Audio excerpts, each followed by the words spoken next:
ভারতের দিল্লিতে যাত্রীভর্তি বাসে বিকিনি পরে উঠেছেন এক তরুণী। ওই তরুণীর একটি ভিডিও সামাজিক যোগাযোগ মাধ্যমে ভাইরাল হয়েছে। শুধুমাত্র বিকিনি পরেই গণপরিবহনে উঠা তরুণীকে নিয়ে মিশ্র প্রতিক্রিয়া দেখিয়েছেন সাধারণ মানুষ। বাসেরই কোনো এক যাত্রী ভিডিওটি ধারণ করেন। এতে দেখা যাচ্ছে কিছু কিছু যাত্রী ওই তরুণীকে দেখে বেশ অবাক হয়েছেন। এমনকি তার পাশে যে নারী ছিলেন তিনি সরে যাচ্ছেন। আরেকজন তার আসন ছেড়ে অন্য পাশে চলে গেছেন। তবে অন্যরা এতে কোনো প্রতিক্রিয়া দেখাননি। নেটিজেনরা বলছেন গণপরিবহনে এ ধরনের পোশাক অনুপযুক্ত। তবে অনেকে আবার এটির পক্ষে সাফাই গেয়েছেন। ভিডিওটির প্রতিক্রিয়ায় একজন লিখেছেন, সম্ভবত তিনি আমার সঙ্গে প্রস্তুত হও ট্রেনকে ফলো করার চেষ্টা করছেন। আরেকজন লিখেছেন, কেন, এটি কি? অপর একজন লিখেছেন, এটি তার শরীর, ইচ্ছা তার, তাকে তার মতো থাকতে দিন।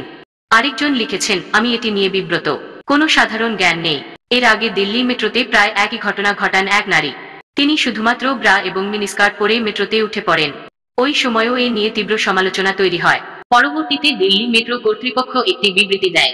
তারা জানায়, সমাজে যেটি গ্রহণযোগ্য এমন পোশাক পরে যেন তারা মেট্রোতে চলাচল করেন। এদিকে ভারতীয় সংবাদ মাধ্যম এনডিটিভি জানিয়েছে, দিল্লির বাসে বিকিনি পরা তরুণীর ভিডিওটি আসল নাকি এটি এডিট করা হয়েছে সে বিষয়টি তারা নিশ্চিত করতে পারেনি।